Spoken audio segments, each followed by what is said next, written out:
Amara had always been a city girl at heart, or so she liked to think. The bustling streets, the blaring horns, and the glittering nightlife of Lagos had become her world. Her days were consumed by work in a small marketing firm, her evenings filled with dinners, parties, and conversations about dreams bigger than the sky. Her real home in the village of Umuaka had become a distant memory, tucked away like a childhood toy she no longer had use for. But December always brought something different. It wasn't just the cooler harmattan winds brushing against her skin or the lights that adorned every corner of the city. It was the calls, first subtle, then louder, like a drumbeat in her heart. Home. The word came alive in her dreams, whispered in her thoughts, and echoed in her mother's voice every time she called. Amara, the road is calling, Neka had said just a few days ago, her voice heavy with meaning. You must travel carefully. Not every path leads where it should. Amara had laughed lightly, brushing off her mother's cryptic words as another one of her superstitions. Mama, I'll be there. Don't worry. Yet, worry she did. In truth, Amara wasn't sure if she wanted to go home. The journey felt daunting, long, dusty roads, overfilled buses, and the chaos of travel during the festive season. Her friends in the city offered tempting alternatives, a New Year's Eve beach party, a rooftop dinner, a getaway to Ghana. But deep down, she couldn't shake the pull, the feeling that staying in the city would be wrong. The weight of her mother's words lingered longer than she liked to admit. The morning of her departure arrived cold and clear. The harmattan winds carried a strange stillness, as though the world were holding its breath. Amara packed her bag with a sense of reluctance, tossing in clothes and gifts without much thought. Her heart was heavy, though she didn't know why. Perhaps it was the memory of her mother's voice or the strange dream she'd had a few nights ago, the one where she saw her late father standing on a misty road, his arm outstretched, beckoning her forward. At the crowded bus station, the chaos swallowed her whole. Vendors shouted, selling everything from boiled eggs to phone chargers. Travelers argued over tickets, jostling for spots on the dusty buses. Amara clutched her bag tightly, weaving her way through the throng until she found her bus, an aging vehicle with peeling paint and a driver who looked just as worn. She squeezed into her seat, trying to ignore the heat and the loud chatter of passengers around her. The journey began slowly, the bus lurching forward like a reluctant animal. The city faded behind them, replaced by the sprawling countryside. Amara rested her head against the window, her thoughts drifting. She imagined her mother's smile, the warmth of the village, the smell of roasted yam and palm oil stew. For a moment, she felt a flicker of excitement. Maybe this journey wasn't so bad after all. But as the bus pressed further along the winding roads, something shifted. It began with a faint hum, almost imperceptible, like the distant vibration of a drum. Amara glanced around, but no one else seemed to notice. The hum grew louder, blending with the sound of the tires against the dirt road. Then the bus slowed, its engine coughing as it came to an abrupt halt. "What's going on?" a passenger near the front asked. The driver stepped out, muttering something about needing to check the engine.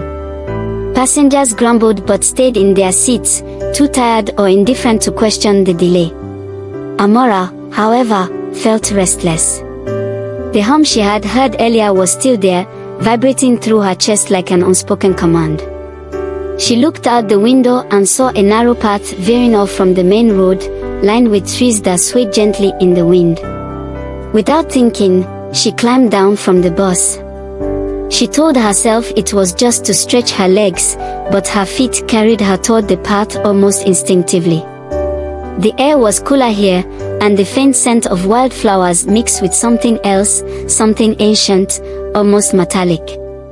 The path stretched ahead, shrouded in mist, its edges blurred as though it didn't belong entirely to this world. She hesitated, her mother's voice echoing in her mind. "The road is calling. Travel carefully." Amara shook off the unease and stepped forward. The hum grew louder, wrapping around her like a cloak. The trees on either side of the path seemed taller than they should have been, their branches twisting into strange shapes. Shadows danced at the edge of her vision, and the light around her dimmed, though the sun had been shining brightly just moments ago. "Hello," she called out, her voice trembling slightly. There was no response, only the rustling of leaves and the hum that seemed to come from everywhere at once. She walked further, her heart pounding. The path beneath her feet felt softer now, almost spongy, as though it were alive. The trees loomed closer, their gnarled branches reaching toward her. Then she heard it, a laugh, soft and chilling, coming from somewhere up ahead. Amara froze. Her pulse quickened, and she glanced back, but the path behind her was gone. In its place was a dense wall of trees, their trunks fused together like a barrier. Panic surged through her as she realized she had no choice but to move forward. "Amara," a voice whispered, low and melodic. She turned sharply, but there was no one there. The laugh came again, louder this time, followed by the faint sound of footsteps. "Who's there?" she demanded, trying to sound braver than she felt. A figure emerged from the mist, tall and draped in an border as dark as the night. His face was obscured by a wide-brimmed hat, but his eyes glowed faintly, like embers in a dying fire. He stopped a few feet away, his presence filling the air with a suffocating weight. "Why do you walk a road you do not understand?" he asked, his voice deep and resonant. Amara opened her mouth to respond but found she couldn't speak. The man tilted his head, as though studying her, then raised a hand. The ground beneath her feet shifted, and the air grew colder. The path ahead darkened, and the hum that had followed her since she left the bus turned into a low, menacing growl. "You seek to return home," the man said, his voice echoing. "But home is not simply a place. It is a truth you must earn. The road you walk will test you. Only the worthy find their way." Before Amara could ask what he meant, the man vanished, leaving her alone. The path beneath her feet crumbled into darkness, and she fell, tumbling through a void of shadows and whispers. When she finally landed, she was no longer on the path but in a place that defied explanation, a vast, empty plain bathed in eerie, silver light. The journey home had only just begun, but Amara was no longer certain she would make it. Amara lay on the cold ground, gasping for air. She didn't know how she had landed there, or even where she was. All she knew was that the world around her no longer felt real. The ground was smooth and shiny, like glass, reflecting strange images that shifted and moved. She saw her own face, her mother's voice calling her name, and the shadowy figure from the path. Everything blurred, and her heart raced with fear. She pushed herself up, her body aching from the fall. She turned in every direction, but all she could see was an endless plain, glowing faintly under a strange silver light. There were no trees, no sky, no sound, only silence so heavy it felt like it was pressing against her chest. Amara rubbed her arms, trying to shake the chill that crept into her bones. She opened her mouth to call out but hesitated. What if something answered?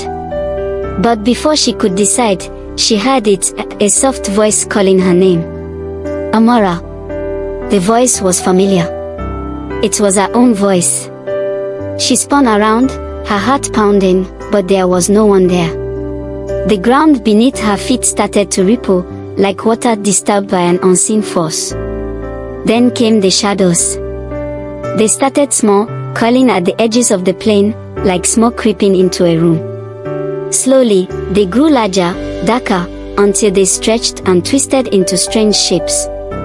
Amara's hands trembled as she watched them. The shadows didn't have faces, but she could feel their eyes on her, cold and piercing. One shadow moved closer, gliding silently across the ground. It stopped a few steps away, standing still like a human figure carved out of darkness. Though it had no mouth, she could feel it smiling. "Why have you wandered so far?" it asked, its voice smooth but chilling. I didn't mean to, Amara stammered, her voice barely above a whisper. I just want to go home. The shadow tilted its head, as if mocking her. Home, it said. Do you even know what home means? Home is not just a place. It is something you must earn. And the road to it is not easy. Before Amara could reply, the shadow raised a hand, or something that looked like a hand, and the world around her began to spin. The smooth ground cracked and crumbled, and she felt herself falling into darkness. She screamed, but her voice disappeared into the void. When she finally landed, the air was different. She was no longer in the strange glowing plain. Instead, she found herself in a forest unlike any she had seen before. The trees were tall and twisted, their branches like claws reaching for the sky. A thick mist clung to the ground, and the air smelled of damp earth and decay. Amara stood slowly, her legs shaking. She looked around, but there was no sign of the path she had followed before. Everything felt wrong, too quiet, too still. And then she saw it. In the distance stood a child, no older than 10, wearing tattered clothes.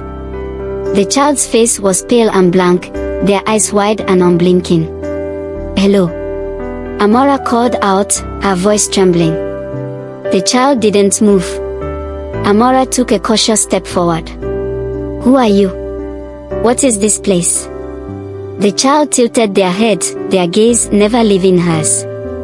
You shouldn't have come here, they said, their voice soft but eerie. I didn't mean to, Amara replied. I'm just trying to get home. The child's eyes darkened. Home is far away. The path to it is not kind. Amara frowned, confusion and fear swelling inside her. What path? The child raised a hand and pointed behind her. Amara turned and saw it, a narrow, winding trail that disappeared into the mist. The air around the path seemed to hum with a strange energy, like a heartbeat she could feel in her chest. You must follow it, the child said, their voice cold. But be careful. The shadows will test you. Amara's heart sank. What do you mean, test me? I don't understand.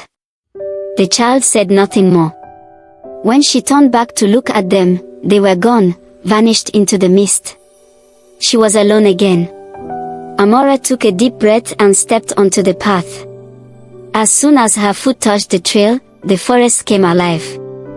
The trees whispered in a language she didn't know, their voices low and haunting. Shadows flickered at the corners of her vision, darting away whenever she turned to look. The mist grew thicker, swirling around her legs like living vines. She kept walking, her steps slow and careful. The path twisted and turned, leading her deeper into the strange forest. Then, she reached a clearing. At the center of the clearing stood a massive tree, its trunk so wide it seemed to touch the sky. Its bark was rough and ancient, and from its branches hung small glowing orbs. The orbs pulsed with light, like tiny beating hearts, casting an eerie glow over the clearing.